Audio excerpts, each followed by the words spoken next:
اللہ تعالیٰ کی طرف سے دولت و ثروت کی پیشکش اور آپ کی فقر پسندی۔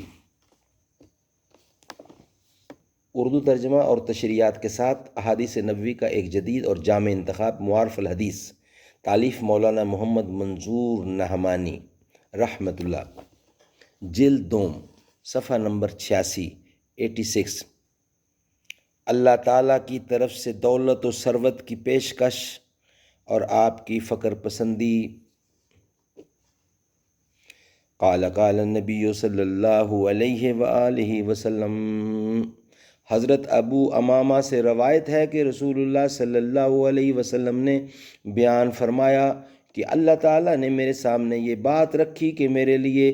وہ مکہ کی وادی کو یا اس کے سنگریزوں کو سونا بنا دے اور سونے سے بھر دے، یعنی اللہ تعالیٰ کی طرف سے میرے سامنے یہ بات رکھی گئی کہ اگر تم دولت مند بننا چاہو تو تمہارے لیے مکہ کی وادی کو ہم سونے سے بھر سکتے ہیں۔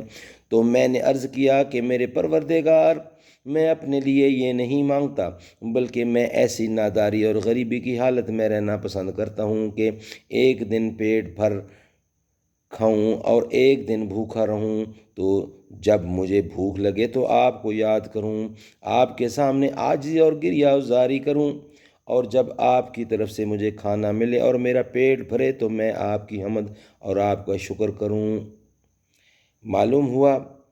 کہ رسول اللہ صلی اللہ علیہ وسلم نے فقر و فاقہ کی جس حالت میں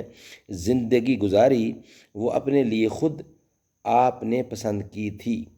اور اپنے اللہ سے آپ نے اس کو خود مانگا تھا۔ آپ کی معیشت سے متعلق حدیثیں عنقریب ہی مستقل عنوان کے ساتھ درج کی جائیں گی۔ صدق اللہ العلی العظیم و صدق رسولہ النبی الکریم ونحن علی ذالک